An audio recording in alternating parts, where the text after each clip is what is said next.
आज का जो अपना टॉपिक है वो एक नया चैप्टर है जिसका नाम है कोऑर्डिनेट ज्योमेट्री।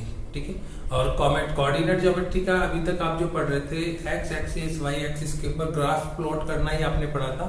लेकिन अब आप पढ़ेंगे कि अगर दो पॉइंट्स हैं किसी भी कोऑर्डिनेट्स के ऊपर अवेलेबल हैं तो उस वाले केस में उन दोनों पॉइंट्स के बीच का डिस्टेंस क्या है। ठीक है, उन दोनों पॉइंट के बीच का डिस्टेंस अगर आपको गिवन है और एक कोऑर्डिनेट आपको गिवन है तो उस वाले केस में दूसरे वाले कोऑर्डिनेट्स के जो डायमेंशंस हैं वो क्या है। ठीक है, ये सभी अपन इसके अंदर कवर करेंगे। तो कोऑर्डिनेट ज्योमेट्री आपका स्टार्ट होता है बेसिक जब आपने प्लेन्स पढ़े होंगे। ठीक है, प्लेन्स इन द सेंस आपका 2 डायमेंशन प्लेन्स कोर्स के अंदर है। ठीक है, 2 डायमेंशन प्लेन्स का मतलब यहाँ पर आपके दो कोऑर्डिनेट आपको डिफाइन होंगी। First is x axis, second is y axis. ठीक है, जो आपका हॉरिजॉन्टल प्लेन होता है, हॉरिजॉन्टल प्लेन को अपन एक्स एक्सिस कहते हैं और ये वाला जो पार्ट है आपका पॉजिटिव पार्ट होता है। ठीक है, और ये एक्स डैश आपका नेगेटिव पार्ट होता है। ठीक है, और ये जो पूरी लाइन है ये आपकी कहलाती है एक्स एक्सिस। क्लियर। सेकंड, जो आपकी वर्टिकल लाइन है, जो आपकी वर्टिकल लाइन है वो वर्टिकल लाइन आपकी कवर करती है वाई एक्सिस को, इसे बोला जाता है वाई एक्सिस। ठीक है, वाई एक्सिस में भी दो पार्ट है। जो आपका अपर पॉइंट वाला पार्ट है वो आपका कहलाता है that is positive y axis, और जो लोअर पार्ट है वो आपका कहलाता है नेगेटिव वाई एक्सिस, यानी वाई डैश इसे बोला जाता है और यहाँ की जो वैल्यूज होती है नेगेटिव होती है। जितने भी अपन ट्रैवल करते हैं वो सब ट्रैवल अपन एक फिक्स पॉइंट से कंसीडर करते हैं और उस फिक्स पॉइंट को बोलते हैं ओरिजिन। उस फिक्स पॉइंट को बोला जाता है ओरिजिन, और ओरिजिन के जो आपके कोऑर्डिनेट्स होते हैं, ठीक है, इसे ओ से भी डिनोट किया जाता है। कहीं पर लिखा आ जाए ओ बाय फिक्स पॉइंट ओ, तो इसके कोऑर्डिनेट आप बाय डिफॉल्ट लिखेंगे 0,0।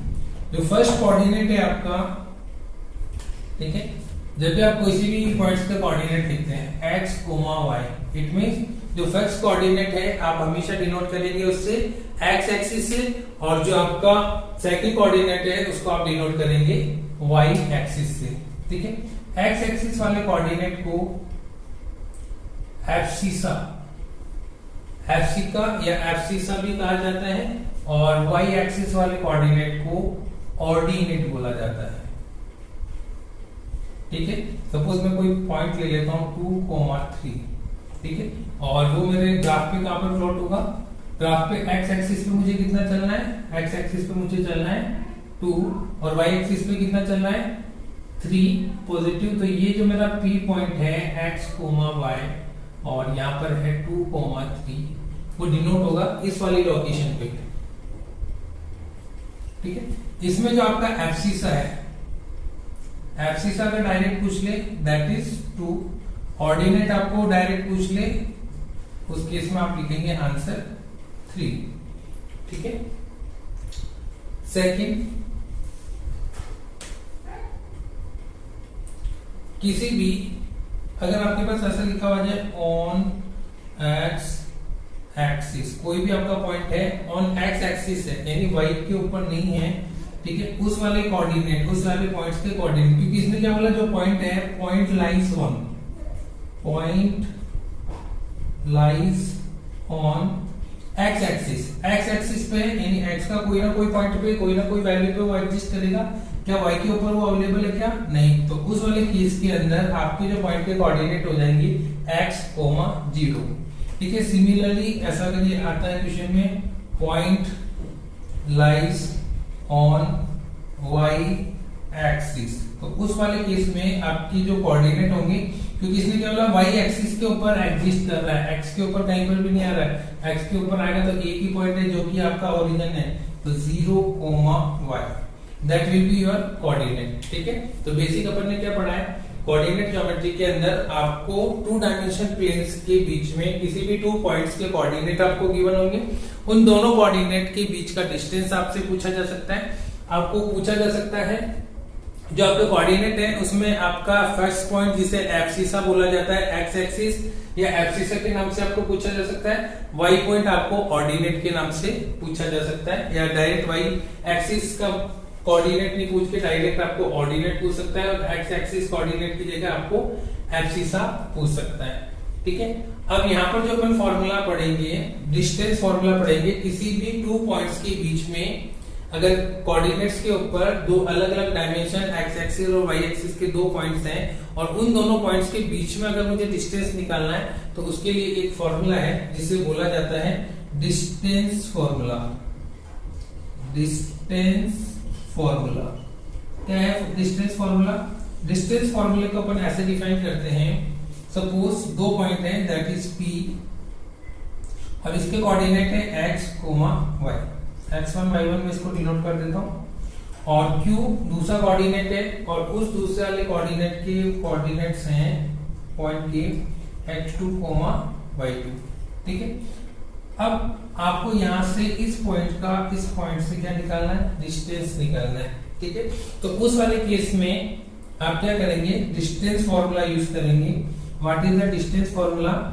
Square root of x2 minus x1 का square plus y2 minus y1 का स्क्वायर। और ये डिस्टेंस किसका निकाला मैंने? यहाँ पर PQ का निकाला है। इट मींस जब भी मुझे कोऑर्डिनेट में 2 पॉइंट्स गिवन हैं, 2 कोऑर्डिनेट्स गिवन हैं, उस वाले केस में अगर मुझे उन दोनों पॉइंट्स का डिस्टेंस निकालना है, वहां पर मैं फॉर्मूला यूज करूंगा distance formula, that is x2 minus x1 का square plus y2 minus y1 का स्क्वायर। तो डिस्टेंस फॉर्मूला से रिलेटेड एक क्वेश्चन है। इस क्वेश्चन में आपको गिवन है एक ट्रायंगल हैज 3 वर्टिसेस। एक ट्रायंगल है, उसके अंदर आपको 3 वर्टिसेस गिवन है। वो तीनों वर्टिसेस का डिस्टेंस आपको निकालकर आइडेंटिफाई करना है कि which type of triangle it is. ये जो ट्रायंगल है किस टाइप से है। ठीक है, अब मुझे एक्चुअल तो पॉइंट्स पता नहीं है, सपोज मैं इसको लेबलिंग कर देता हूं ABC। ABC आपके एक ट्रायंगल है, एक का -2, 1 है, दूसरे B पॉइंट का 2, -2 है, और C पॉइंट आपका 5, 2 है। These are the 3 points of the triangle। ठीक है, तो अब मुझे टाइप ऑफ ट्रायंगल कैसे पता लगेगा? टाइप ऑफ ट्रायंगल का जब भी क्वेश्चन आ जाता है तो आपको देखना है कि आपके तीनों जो साइड्स हैं, अब तीनों साइड्स ABC पॉइंट्स हैं, और तीनों साइड्स का मुझे डिस्टेंस निकालना है, तो मुझे A और B के बीच की डिस्टेंस निकालना पड़ेगा, फिर B एंड C और C एंड A, इन तीनों डिस्टेंस को निकालकर फिर मुझे कंपेयर करना पड़ेगा which type of triangle it is. ठीक है, तो आपके कोर्स में सबसे पहले आप निकालोगे डिस्टेंस फॉर्मूले से AB का डिस्टेंस। ठीक है, तो by using distance formula, by using distance formula, क्या है आपका डिस्टेंस फॉर्मूला? डिस्टेंस फॉर्मूला आपके पास है, कोई भी पॉइंट्स है, उन 2 पॉइंट्स का डिस्टेंस फॉर्मूला अगर मुझे निकालना है, तो x2 minus x1 square plus y2 minus y1 का स्क्वायर। ये फॉर्मूला यूज करते हुए मुझे क्या करना है? AB, BC और CA का डिस्टेंस निकालना है। तो सबसे पहले अपन निकालते हैं AB। ठीक है, AB अगर मैं निकाल रहा हूं तो उसके लिए मेरे पास x1 y1 क्या है? ठीक है, तो AB के लिए, ठीक है, तो A भी निकाल रहा हूं, तो A को मैं x1 y1 मान लेता हूं और B को मान लेता हूं x2 y2। ठीक है, तो इसमें क्या बोला है? x2 minus x1, it means 2 minus 2, ठीक है, का स्क्वायर प्लस सेकेंड आपका -2 -1 का स्क्वायर, -2 -1 का स्क्वायर। ठीक है, इसको सॉल्व करते हैं। 2 - 2 क्या हो जाएगा? प्लस का 2 यानी 4 का स्क्वायर दैट इज 16 प्लस -3 का square that is 9 that is √25। ये स्क्वायर रूट जब मैं निकालता हूं 25 का स्क्वायर रूट दैट इज 5। तो AB की वैल्यू मेरे पास आ गई। अब मैं निकालता हूं value of BC। Same formula use करेंगे और सेम मेथड। BC में B को मैं x1 y1 मान लेता हूं और C को x2 y2 मान लेता हूं। तो 2 - 5 का स्क्वायर, x2 - x1 यानी 2 - 5 का सॉरी x2 - x1 अगर यूज करेंगे तो 5 - 2 का स्क्वायर। ठीक है, प्लस 2 -2 का स्क्वायर, ठीक है। जहां पर आपका माइनस के बाद नेगेटिव साइन आता है, आप डायरेक्ट उसको प्लस में भी कन्वर्ट कर सकते हैं। तो यहां पर आपका आ गया 5 - 2 दैट इज 3, 3 का square that is 9, 2 minus minus plus that is 4, 4 का स्क्वायर दैट इज 16। अगेन आपके पास कितना आ रहा है 25, और इसको सॉल्व कर रहे हैं तो आपके पास आ रहा है 5, ठीक है। थर्ड वाले केस में मैं निकाल रहा हूं अब CE। जब मैं CA की वैल्यू निकाल रहा हूं उस वाले केस में मेरा x1 y1 5 2 x2 y2 -2 and 1, ठीक है। आप इसको चेंज भी कर सकते हैं, कोई भी डिफरेंस नहीं आएगा, क्योंकि अगर माइनस में भी कैलकुलेशन में यहाँ पर आ रहा है आंसर तो स्क्वायर करेंगे तो हमेशा पॉजिटिव आएगा।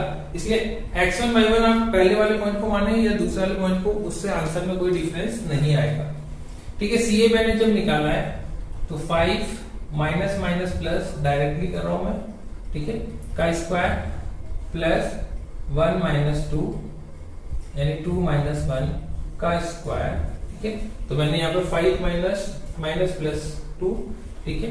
और इसको जब सॉल्व किया है तो आपके पास आ गया 7 का स्क्वायर दैट इज 49 और 1 का स्क्वायर दैट इज √50, ठीक है।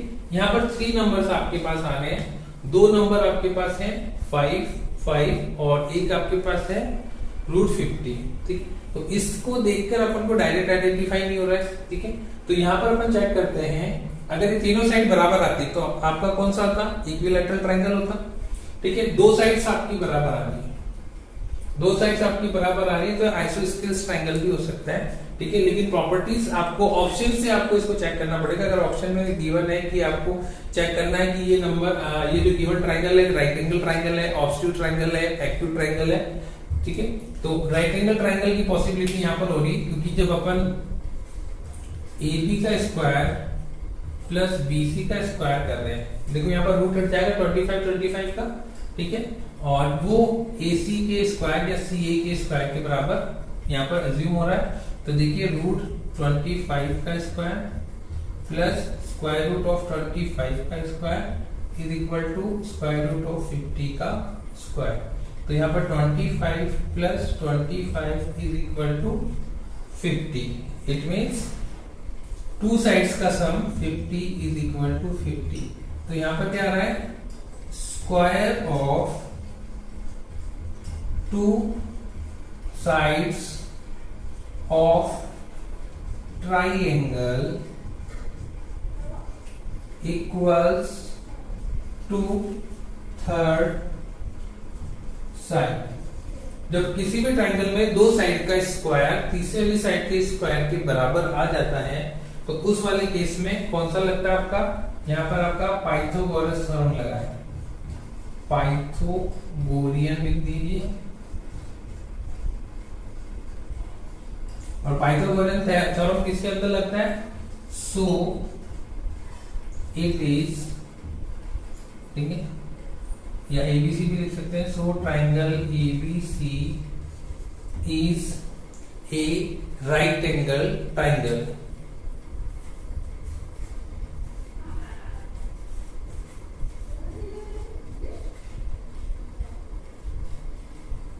ठीक है, तो ऑप्शन से आपको थोड़ा डिफेक्ट करेगा। अगर ये आइसोस्केलेस ट्रायंगल का ऑप्शन होता, राइट एंगल का नहीं होता, तो उस वाले केस में आप आइसोस्केलेस ट्रायंगल यहाँ पर लिखते।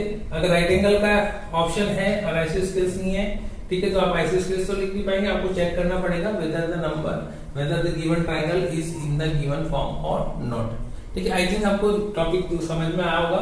तो फर्स्ट आपका जो टाइप है डिस्टेंस फॉर्मूला है। पार्ट 1 में अपन डिस्टेंस फॉर्मूले से रिलेटेड और क्वेश्चंस करेंगे, ठीक है। और इस क्वेश्चंस को आपको एक बार रिपीट करना है। एबीसी से रिलेटेड कोई सी भी क्वेश्चन इक्वेशन आ सकती है जिसके अंदर आपका आइसोस्केलेस ट्रायंगल हो सकता है, इक्विलैटरल ट्रायंगल हो सकता है, स्केलिन ट्रायंगल हो सकता है, ऑर्डिनेट और एब्सिस से रिलेटेड आपको क्वेश्चंस आते हैं। And try to practice is